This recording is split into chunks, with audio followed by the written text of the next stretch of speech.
तर नमस्कार मित्रांनो, मी हे स्वागत करतो परत एकदा एका नव्या व्हिडिओमध्ये. आजच्या व्हिडिओमध्ये आपण डॉक्टर पंजाबराव देशमुख वसतिगृह निर्वाह भत्ता योजना या योजनेची पूर्ण इन्फॉर्मेशन घेणार आहे मित्रांनो. या स्कॉलरशिपसाठी कोण कोण अप्लाय करू शकतं व तुम्ही कोणत्या सिटीजमध्ये तुम्हाला किती स्कॉलरशिप येईल यावरती हा व्हिडिओ असणार मित्रांनो. जर तुम्ही आपल्या चॅनलवरती नवीन असाल तर चॅनलला सबस्क्राईब करून घ्या, जेणेकरून जे काही आपले नवनवीन व्हिडिओज आहे ते तुमच्यापर्यंत लवकरात लवकर पोहोचतील. तर चला सुरू करूया. तर सगळ्यात पहिल्यांदा मी महाडीबीटीच्या पोर्टलवरती आहे मित्रांनो. तुमचा जो काही ॲप्लिकेशन फॉर्म आहे तो तुम्हाला महाडीबीटीच्या पोर्टलवरतीच भरायचा असणार मित्रांनो ऑनलाईन. ठीक आहे. त्यानंतर आपण सर्वात पहिल्यांदा बघू की तुम्ही कोणत्या सिटीमध्ये असाल तर तुम्हाला किती स्कॉलरशिप येईल. ठीक आहे. जर तुम्ही तुमचं एज्युकेशन जर ह्या सिटीजमध्ये करताय किंवा पुणे, मुंबई झालं, नागपूर झालं, पिंपरी चिंचवड झालं, नवी ठाणे वगैरे झालं, या सर्व सिटीजमध्ये जर तुम्ही तुमचं एज्युकेशन जर तुम्ही घेताय तर तुम्हाला वार्षिक जे आहे ते 60,000 रुपये मिळणार आहे मित्रांनो. जर तुम्ही अदर दॅन दिस सिटीज असाल, या सिटीजमध्ये या क्रायटेरियामध्ये अप्लाय होणार जर सिटीजमध्ये तुम्ही असाल तर तुम्हाला जी आहे 51,000 रुपये वार्षिक स्कॉलरशिप ही तुम्हाला मिळणार आहे मित्रांनो. त्याचबरोबर जर तुम्ही तुमचं education other than your district, तुमच्या डिस्ट्रिक्ट सोडून दुसऱ्या डिस्ट्रिक्टमध्ये जर तुम्ही एज्युकेशन घेताय तर तुम्हाला 43,000 रुपये एवढी स्कॉलरशिप मिळणार आहे मित्रांनो. त्यानंतर जर तुम्ही तुमच्याच तालुक्यामध्ये तुमचं एज्युकेशन घेताय तर तुम्हाला 38,000 रुपीज एवढी स्कॉलरशिप वार्षिक तुम्हाला मिळणार आहे. ठीक आहे. तर हे झालं अमाऊंट की तुम्हाला किती मिळणार आहे जर तुम्ही ह्या सिटीजमध्ये ॲडमिशन तुमचं असेल तर. ठीक आहे. त्यानंतर त्याचा एलिजिबिलिटीचा क्रायटेरिया बघू आपण.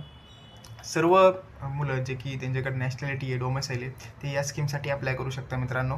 ओके.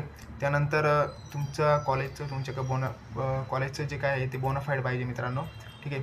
कॉलेजचं बोनाफाईड पाहिजे. स्टुडंट जे की डिप्लोमाचं एज्युकेशन घेत आहे, पोस्ट ग्रॅज्युएशनचं एज्युकेशन घेत आहे किंवा ग्रॅज्युएशनचं एज्युकेशन घेत आहे, हे सर्व मुलं या स्कीमसाठी अप्लाय असणार मित्रांनो. या सर्व मुलांना या स्कीमचा फॉर्म भरता येणार आहे. ठीक आहे. त्यानंतर आहे तुमची जी काही युनिव्हर्सिटी आहे ती युनिव्हर्सिटी प्रायव्हेट नको आहे मित्रांनो. ओके. जर तुमची युनिव्हर्सिटी प्रायव्हेट असेल तर तुम्हाला जो काही फॉर्म आहे तो फॉर्म भरता नाही येणार आहे. ओके. त्यानंतर तुमचं जे काही ॲडमिशन आहे ते कॅपराऊंड थ्रूच झालेलं असावं मित्रांनो. त्या कॉलेजला तुमचं ॲडमिशन जर तुम्ही मॅनेजमेंट थ्रू घेतलं असेल तर तुम्हाला या स्कीमला अप्लाय करता नाही येणार आहे. तुमचं ॲडमिशन जर कॅपराऊंड थ्रू झालेलं असेल तरच तुम्हाला या स्कीमसाठी अप्लाय करता येणार आहे.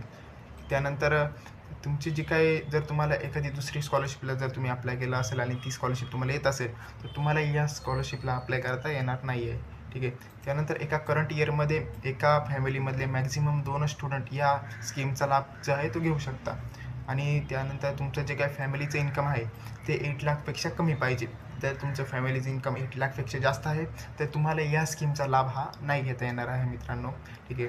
त्यानंतर तुमची जी काही मिनिमम अटेंडन्स आहे ती मिनिमम अटेंडन्स 50% असलीच पाहिजे. फर्स्ट इयरच्या स्टुडंटसाठी ही अटेंडन्सची जी काही कंडिशन आहे ती नाही आहे. ठीक आहे. त्यानंतर जर तुम्ही तुमच्या एज्युकेशनमध्ये जर गॅप घेतला असेल तर तुमचा जो काही गॅप आहे तो गॅप पिरियड मॅक्झिमम 2 वर्षाचा पाहिजे. जर त्यापेक्षा जास्त जर तुम्ही तुमच्या एज्युकेशनमध्ये गॅप घेतलेला आहे तर या स्कीमसाठी तुम्हाला अप्लाय करता येणार नाही आहे मित्रांनो. ओके. लक्षात घ्या.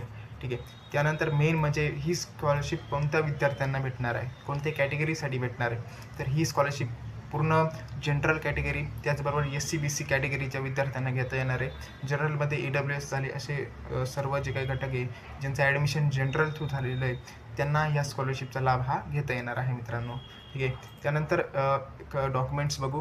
हे सर्व डॉक्युमेंट्स जे आहे हे सर्व डॉक्युमेंट्स तुम्हाला लागणार आहे मित्रांनो तुमच्या स्कीमसाठी. ओके. एकदा बघून घ्या.